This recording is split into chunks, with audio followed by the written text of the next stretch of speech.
ষোলো জানুয়ারি 1979 তেহরানের রাজপথে খুশির জোয়ার, মুক্তির আনন্দে মাতোয়ারা সবাই। দুদিন আগে যারা ছিল প্রতিপক্ষ তাদের আবেগে জড়িয়ে ধরছে মানুষ। যার ছবি এতদিন মাথায় তুলে রাখতে হতো তাকে ছুঁড়ে ফেলেছেন অসীম আক্রোশে। ইরানিদের জন্য এ যেন এক নতুন স্বাধীনতা, কারণ 37 বছর ধরে ময়ূর সিংহাসন আঁকড়ে ধরে থাকা বাদশার পতন ঘটেছে। দেশ ছেড়ে পালিয়েছেন মোহাম্মদ রেজা পাহলাভি, যিনি শাহ নামেই পরিচিত। পশ্চিমা আশীর্বাদ পুষ্ট শাহ দেশের তেল খনিগুলো তুলে দিয়েছিলেন মার্কিন ও ব্রিটিশ কোম্পানির হাতে। ইসলামী ভাবধারা ছেড়ে ঝুঁকেছিলেন পাশ্চাত্যের আধুনিকতায়। দুর্নীতি, উচ্চাভিলাষী প্রকল্প আর অহেতুক আড়ম্বরে অন্তঃসার শূন্য করেছেন দেশের অর্থনীতি। শক্ত হাতে গলা টিপে ধরেছেন বিরুদ্ধ মতের। জনসাধারণের উপর নজরদারির জন্য গড়ে তোলেন সাভাক নামের বাহিনী। 1975 সালে তিনি রাস্তাখিচ নামে রাজনৈতিক দল গঠন করে বাকি সব দল নিষিদ্ধ ঘোষণা করেন। অবশেষে 1978 সালে জনরোষের বিস্ফোরণ ঘটল, যার মাত্রা বুঝতে ব্যর্থ হন শাহ। দমন পীড়ন চালিয়ে গেলেও এক পর্যায়ে সামরিক বাহিনী বেঁকে বসে। সবকিছুর উপর নিয়ন্ত্রণ হারিয়ে 79 জানুয়ারিতে তেহরান ছেড়ে মিশর চলে যান শাহ। তাকে রাজকীয় সংবর্ধনা দেন আনোয়ার সাদাত। সেখান থেকে শাহের গন্তব্য মরক্কোতে, বাদশাহ হাসানের কাছে। সেখানেও সুবিধা করতে না পেরে আটলান্টিক পাড়ি দিয়ে মোহাম্মদ রেজা যান বাহামায়, সেখান থেকে মেক্সিকোতে। শরীরে মরণ ব্যাধি বাসা বেঁধেছে কয়েক বছর আগেই। I am dedicated to my country because this is the most beautiful thing that could happen. What could I take away with me when I go in the grave? অসুস্থতা বিবেচনা করে শাহকে যুক্তরাষ্ট্রে প্রবেশের অনুমতি দেন জিমি কার্টার। এতে ক্ষোভ দানা বাঁধে ইরানে। শাহ যুক্তরাষ্ট্রে যাবার 2 সপ্তাহের মাথায় তেহরানে মার্কিন দূতাবাসে ঢুকে কূটনীতিকদের জিম্মি করে বিপ্লবী ছাত্ররা। যুক্তরাষ্ট্র ছাড়তে বাধ্য হন শাহ। মেক্সিকোও তাকে আর নিতে রাজি হয় না। শাহ আশ্রয় পান স্বৈরাচার শাসিত পানামায়। সেখানেও তার উপস্থিতির প্রতিবাদে দাঙ্গা দেখা দেয়।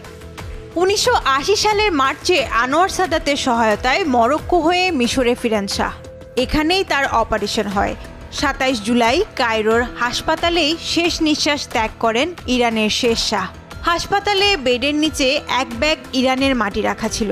জীবদ্দশায় তার আর স্বদেশে ফেরা হয়নি। মৃত্যুর পরও সে আশা পূরণ হয়নি। প্রেসিডেন্ট আনোয়ার সাদাত রাষ্ট্রীয় আয়োজনে শাহকে শেষ বিদায় জানান।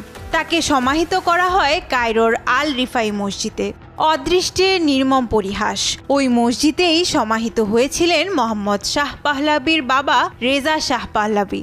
ছেলের মতো তাকেও ক্ষমতাচ্যুত হয়ে নির্বাসনে যেতে হয়েছিল 4 দশক আগে। তিনিও পাননি জন্মভূমির মাটি। 1979 সালে আরও এক স্বৈরাচারীর পতন দেখে বিশ্ব। তিনি কুখ্যাত ইদি আমিন। ইতিহাসে অন্যতম নৃশংস, বর্বর ও স্বৈরাচারী শাসক উগান্ডার ইদি আমিন। রাঁধুনি হিসেবে সেনাবাহিনীতে যোগ দিয়ে তরতরিয়ে ক্ষমতার সিঁড়ি বেয়ে উঠতে থাকেন তিনি। 1971 সালে কু করে মিল্টন উবোতোকে অপসারণ করে নিজেই বনে যান প্রেসিডেন্ট। ইদি আমিন প্রথমেই পুলিশ বাহিনী ভেঙে নিজস্ব কিলার বাহিনী গঠন করেন। তারা ওবোতের সমর্থকদের উপর নির্মম অত্যাচার শুরু করে। উগান্ডার প্রশাসন ও ব্যবসা বাণিজ্যে এশিয়ান, বিশেষ করে ভারতীয়দের প্রভাব ছিল। 1972 সালে খ্যাপাটে এই শাসক সবাইকে উগান্ডা থেকে বের করে দেন। 8 বছরের শাসনামলে 1 লাখেরও বেশি মানুষকে গুম, নির্বাসন কিংবা ফাঁসি দেন এই উগান্ডান কসাই। কারো কারো মতে সংখ্যাটা 5 লক্ষাধিক। দুর্নীতি আর উল্টাপাল্টা পদক্ষেপে উগান্ডার মুদ্রাস্ফীতি লাগাম ছাড়া হয়ে যায় 1978 সালে, যা গৃহযুদ্ধ ডেকে আনে। এমন সময় আত্মঘাতী সিদ্ধান্ত নেন ইদি আমিন। প্রতিবেশী তানজানিয়ার একাংশ দখলে অভিযান চালান। তানজানিয়া পাল্টা আক্রমণ চালালে আর তার সাথে বিদ্রোহীরা হাত মেলালে 1979 সালের এপ্রিলে রাজধানী কাম্পালার পতন ঘটে। ইদি আমিন লিবিয়ায় মোয়াম্মার গাদ্দাফির কাছে পালিয়ে প্রাণ রক্ষা করেন। এরপর সাদ্দাম হোসেনের ইরাক হয়ে ইদি আমিনের ঠিকানা হয় সৌদি আরবের জেদ্দা। কয়েক বছর জেদ্দায় চুপচাপ কাটানোর পর শয়তানি বুদ্ধি মাথাচাড়া দিয়ে ওঠে ইদি আমিনের। গোপনে ছেলেকে নিয়ে চলে যান উগান্ডার পাশের দেশ জায়রেতে, তাও আবার জাল পাসপোর্ট নিয়ে। উদ্দেশ্য উগান্ডার বিদ্রোহকে উস্কে দেয়া, কিন্তু জায়রের বিমানবন্দরেই ধরা পড়ে যান তিনি। ক্ষিপ্ত সৌদি সরকার তাকে ফেরত নিতে নারাজ। মরক্কোর বাদশার চাপাচাপিতে পরে রাজি হয় রিয়াদ, এক শর্তে, বাকি জীবন নিভৃতে কাটাতে হবে। শেষ 14টা বছর ওভাবেই কেটেছে ইদি আমিনের। 2003 সালের জুলাইয়ে জেদ্দার এক হাসপাতালে কোমায় চলে যান ইদি আমিন।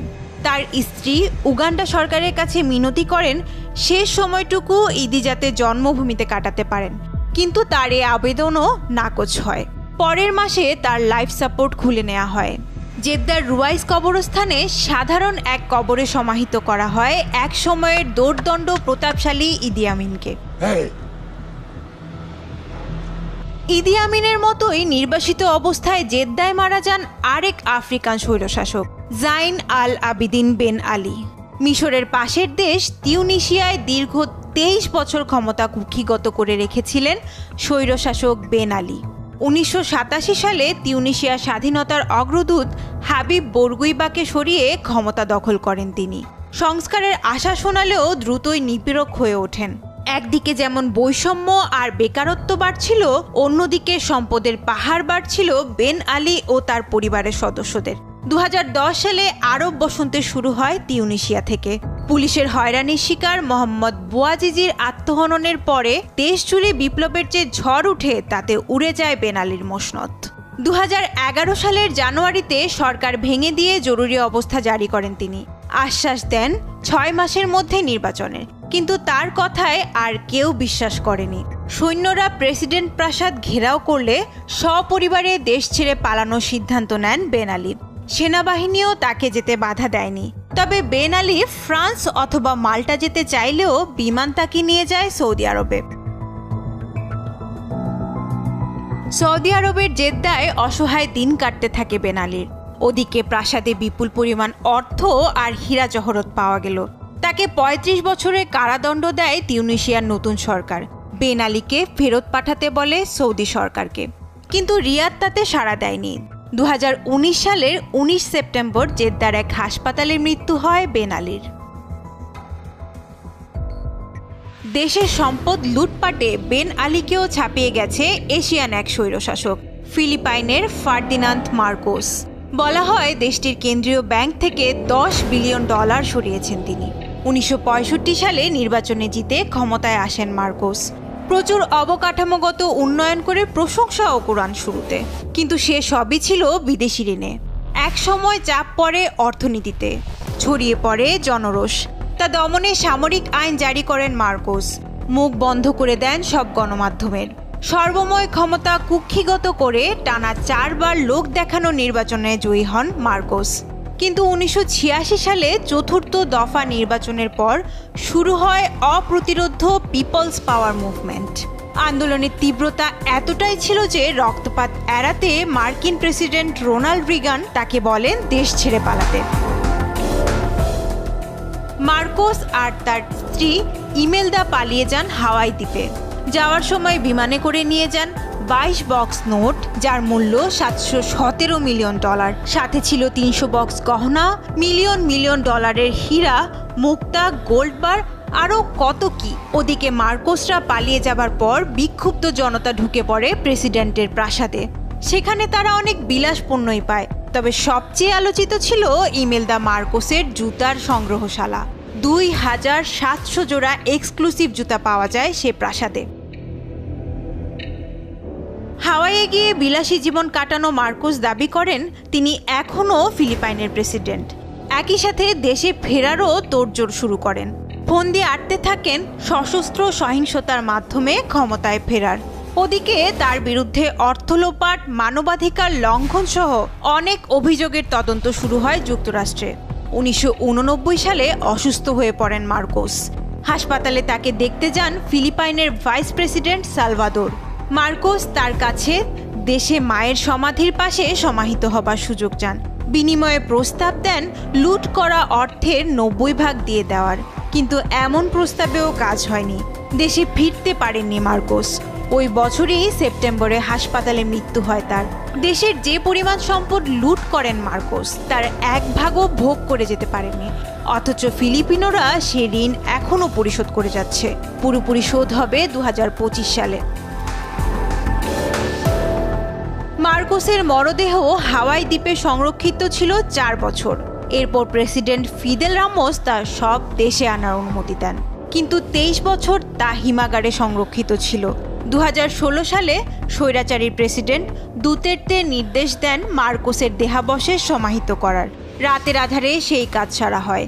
ফিলিপাইনের বেশিরভাগ মানুষ এখনও মার্কোসকে দেশে সমাহিত করার বিরোধী। দ্বিতীয় বিশ্বযুদ্ধের পর যত স্বৈরাচারী শাসক গণ অভ্যুত্থানের মধ্য দিয়ে পতিত এবং বিতাড়িত হয়েছেন, কেউই জীবদ্দশায় নিজ দেশে ফিরতে পারেননি। মৃত্যুর পরও ফিরতে পেরেছেন হাতে গোনা। আর যারা অভ্যুত্থানের পর পালাননি বা পালাতে পারেননি, তাদের বরণ করতে হয়েছে আরও নির্মম পরিণতি। নুসরাত তানি, যমুনা নিউজ।